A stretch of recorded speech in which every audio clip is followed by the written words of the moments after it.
அனைவருக்கும் எனது அன்பான வணக்கம். திருவள்ளுவர் இயற்றிய திருக்குறளில் அறத்துப்பால் அதிகாரம் 20 பயனில சொல்லாமை 195வது குறள்.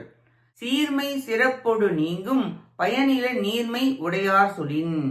நற்குணம் உடையார் பயனற்ற சொற்களை சொல்வாராயின் அதனால் அவரது மேன்மையும் நன்மதிப்பும் அவரை விட்டு நீங்கும்.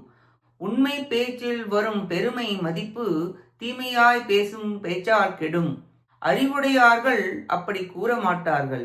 அப்படி பயனில்லாமல் பேசினால் உடனே அப்பொழுதே அவர்களின் சிறப்பும் சீர்மையும் போய்விடும். உயர்ந்த விஷயங்கள் நன்மதிப்பை பெற்று தரும். உண்மையையும் உயர்ந்த விஷயங்களே பேச வேண்டும். அப்பொழுது நீ உயர்வாக மதிக்கப்படுவாய். பயனற்றவற்றை பேசும் பொழுது நீ தாழ்ந்து விடுவாய், உன் சிறப்பும் கெடும். கௌரவமாக இருக்க பயனுள்ளவற்றையே பேச வேண்டும். பயனற்றதை பேசினால் சிறப்பு கெடும். இக்குறளாலும் பயனில சொற்களை சொல்லுதலின் குற்றம் கூறப்பட்டது. நன்றி, வணக்கம்.